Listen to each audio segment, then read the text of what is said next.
Mr. President, you're meeting with our united war cabinet, united and resolved to lead Israel to victory. This will be a different kind of war because Hamas is a different kind of enemy. While Israel seeks to minimize civilian casualties, Hamas seeks to maximize civilian casualties. Hamas wants to kill as many Israelis as possible and has no regard whatsoever to Palestinian lives.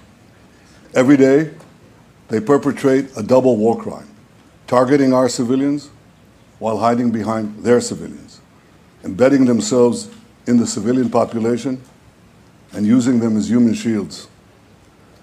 We've seen the cost of this terrible double war crime against humanity that Hamas is perpetrating in the last 11 days.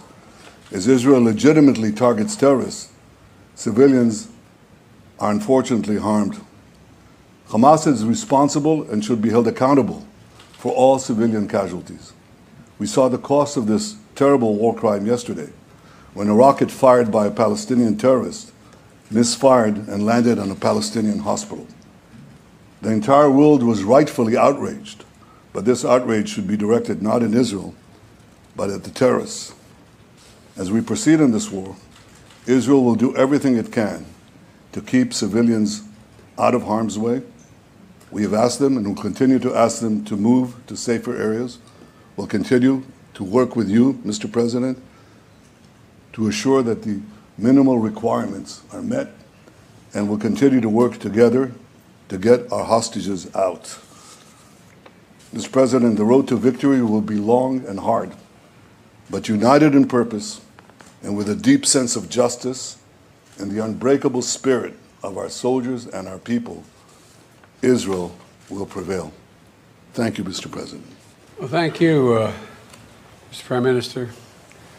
In the wake of Hamas's appalling terrorist assault, it was brutal, inhumane, almost beyond belief what they did. This cabinet came together and standing strong, standing united, and I want you to know you're not alone. You are not alone. As I emphasized earlier, we will continue to have Israel's back as you work to defend your people. We'll continue to work with you and partners across the region to prevent more tragedy to innocent civilians. 75 years ago, your founders declared that this nation would be one based, quote, based on freedom, justice, and peace. Based on freedom, justice, and peace.